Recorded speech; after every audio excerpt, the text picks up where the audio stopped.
Today we will learn about motion और motion in a straight line. अगर आप class 9th में पढ़ रहे हैं तो आप मोशन चैप्टर है, अगर आप 11 में पढ़ रहे हैं तो वहाँ motion in a straight line हो जाएगा। हालांकि मैं ऐसा आपको टीच करूंगा कि अगर आप 9th में पढ़ रहे हैं तो भी आप कंप्लीटली समझेंगे, अगर आप 11 में पढ़ रहे हैं तो भी आपको कोई परेशानी होगी नहीं होगी, आप बेहिचक पढ़ सकते हैं। दोनों को हम कंबाइंड करके आपको पढ़ा रहे हैं। तो सबसे पहले आते हैं फिजिकल क्वांटिटी। फिजिकल क्वांटिटी का मतलब होता है a measurable term of any physical phenomenon as a numerical is called physical quantity.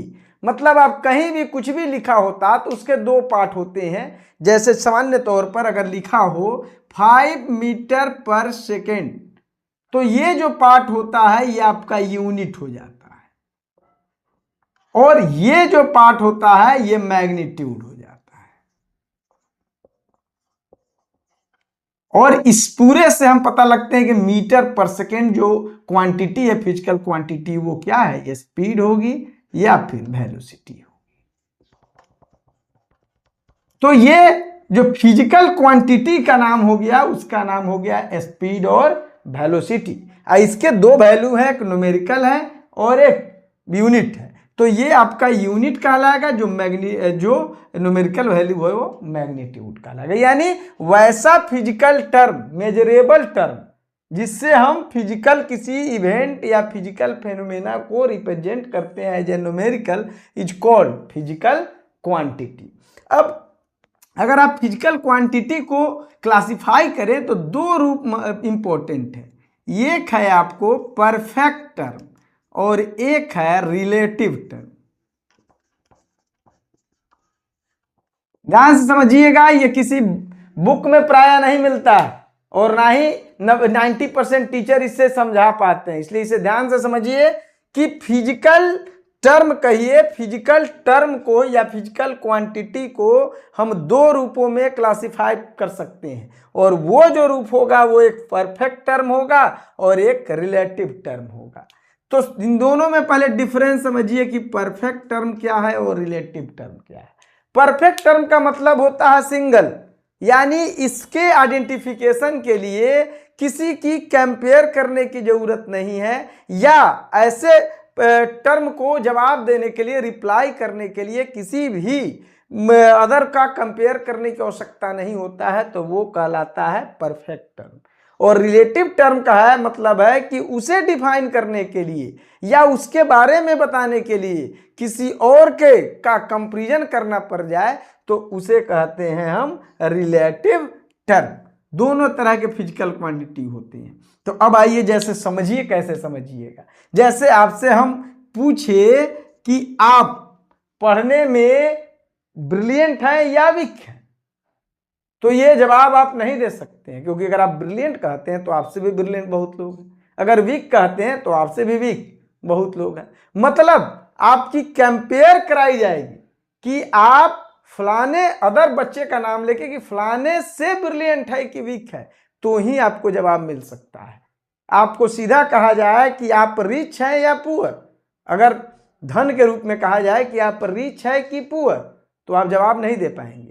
Rich है कि पुअर है, आपसे बहुत सारे लोग पुअर हैं और आपसे बहुत सारे लोग रिच हैं, आप कंप्लीट जवाब नहीं दे पाएंगे। लेकिन बताया जाएगा, कहा जाएगा कि आप अंबानी से रिच है कि पुअर, तो तुरंत आप बोलेंगे कि पुअर। मतलब आपका जो आइडेंटिफिकेशन है या जो प्रश्न सवाल का जो रिप्लाई है वो किसी से जब तक कंपेयर नहीं होगा तब तक उसका कंप्लीट रिप्लाई नहीं कर सकते हैं। तो ये सब कथी है, रिलेटिव टर्म है।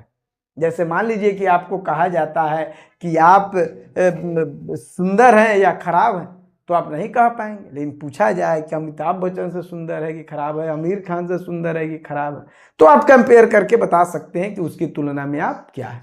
तो ये सभी चले जाते हैं रिलेटिव टर्म में। लेकिन अब आइए परफेक्ट टर्म।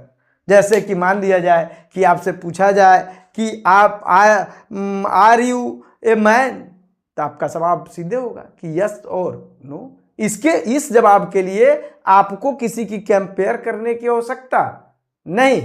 तो ये जो चीजें होती हैं वो क्या है, परफेक्ट। मतलब परफेक्ट टर्म का मतलब है कि इसका आइडेंटिफिकेशन के लिए किसी को कंपेयर करने की जरूरत नहीं पड़ती हो, और या फिर इसके रिप्लाई, ऐसे प्रश्नों के रिप्लाई करने के लिए किसी और का कंपेयर करने की आवश्यकता नहीं हो, तो वो कहलाता है परफेक्ट टर्म। ठीक है, और यहां है रिलेटिव टर्म। तो अब आइए मोशन में।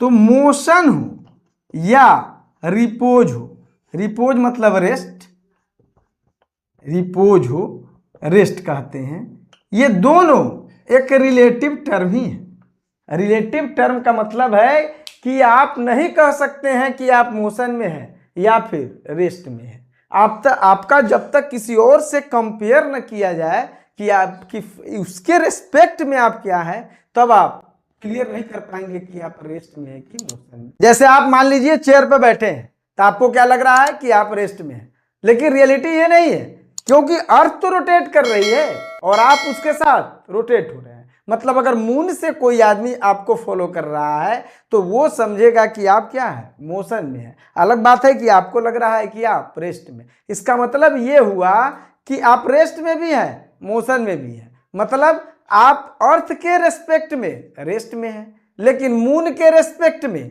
मोशन में चला जाए। जैसे मान लीजिए कि छत जो होता है, किसी बिल्डिंग का छत है और छत पर कोई बच्चा दौड़ रहा है, रनिंग कर रहा है, तो जाहिर है कि वो रेस्ट में भी है और मोशन में है, क्योंकि छत के अपेक्षा, मतलब जो छत है, जो प्लेन सरफेस है, उसके रेस्पेक्ट में वो मोशन में जा रहा है। लेकिन जो पूरा अगर घर को मान लिया जाए अर्थ के रेस्पेक्ट में, तो अर्थ के रेस्पेक्ट में वो क्या है, रेस्ट में है। जैसे मान लीजिए कि ये हाथ पर मेरा ये मार्कर है और ये ऐसे घुमाया जा रहा है, तो ऐसे घुमाया जा रहा है, तो ये जहां है अर्थ, ये जो हमारा पाम है, हमारा हाथ है, उसके रेस्पेक्ट में ही, रेस्ट में ही।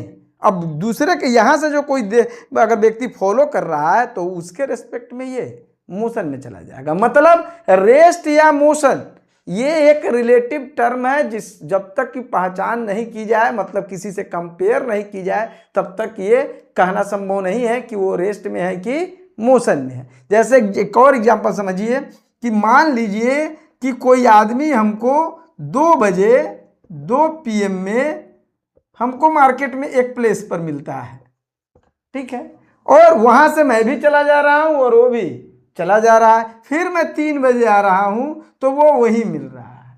हालांकि अगर बीच में 2:30 बजे आपको कहीं और मिला है, तो आपके रेस्पेक्ट में वो मोशन में है, क्योंकि आपने कभी उसे यहां देखा था 2 बजे और 2:30 बजे आपने यहां देखा, तो आपने मोशन में समझ लिया। लेकिन मैं 2 बजे उसको उसी प्लेस पर देखा था और 3 बजे उसको उसी प्लेस पर देखा, तो मेरे रेस्पेक्ट में कति में हो गया, रेस्ट में हो गया।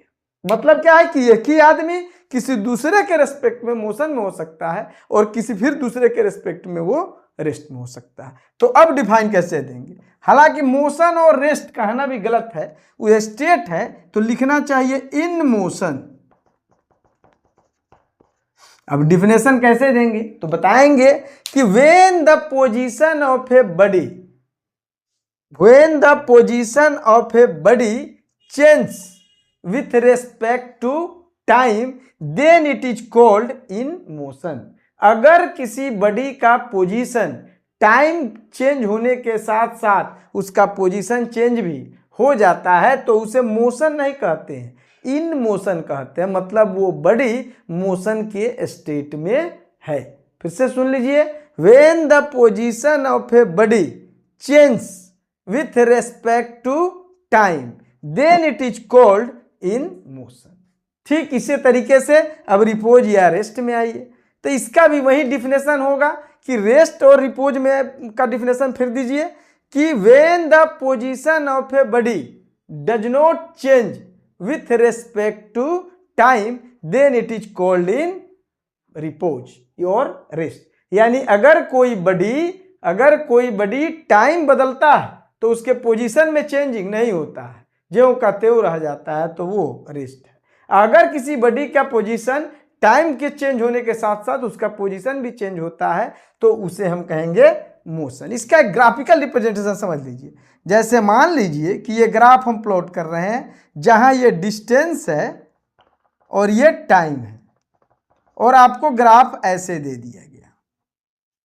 इसका क्या मतलब है, ऑब्जेक्ट रेस्ट में है यानी बॉडी रेस्ट में है या रिपोज में, ये समझना है आपको। तो इसका मतलब मान लीजिए कोई भी ग्राफ ऐसे देगा, न्यूमेरिकल वैल्यू नहीं दिया जाएगा, सीधे दे दिया जाएगा ये टाइम एक्सिस है और ये डिस्टेंस एक्सिस है, और ऐसे ग्राफ प्लॉट के दिया, मतलब जो ग्राफ का फॉर्म है वो टाइम एक्सिस के पैरेलल है, मतलब एक्स एक्सिस के पैरेलल है। तो बताना है कि इसकी पोजीशंस क्या है। तो ऐसे अगर नहीं समझ में आओ तो सिंपल रखिए, जैसे मान लीजिए ये 10 होगा, ये 20 होगा, 30 होगा, 40 होगा, 50, अपना से वैल्यू रख के चेक करिए। यहाँ 1 हो गया, 2 आवर हो गया, 3 आवर हो गया, 4 आवर हो गया, 5 आवर्स।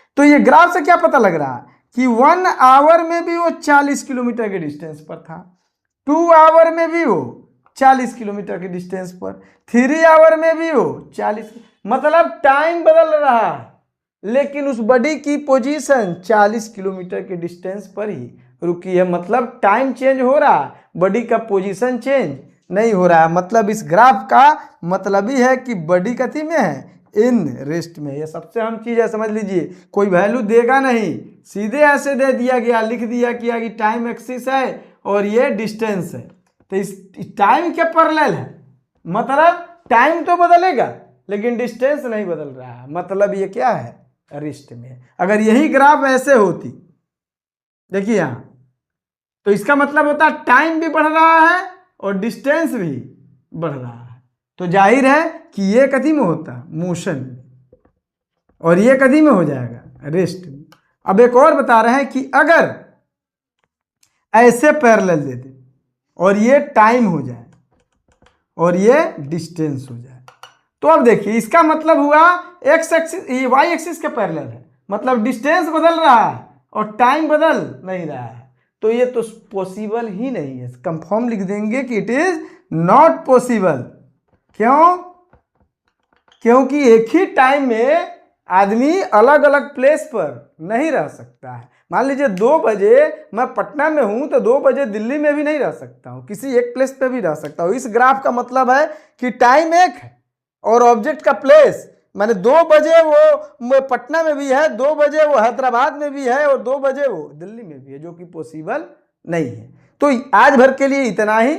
अब स्ट्रेट लाइन में आगे हम आपको पढ़ाएंगे रिपोज का टाइप्स कितने हैं, इसको कैसे क्लासिफाइड करेंगे, फिर मोशन पढ़ाना है, मोशन को कैसे क्लासिफाइड करेंगे, इसकी चर्चा हम अगले वीडियोज में करेंगे। तब तक के लिए थैंक यू। और पढ़िए, जो भी वीडियोज हैं उसे एक बार में नहीं समझ में आता है, 2 बार में समझिए। अगर कोई समस्या होता है तो कमेंट के जरिए आप करिए। अगर कोई चीज़ ऐसा हो जो नहीं समझा सके तो उसके लिए मैं स्पेशल वीडियो बना के आपको फिर से भेज दूंगा। Thank you.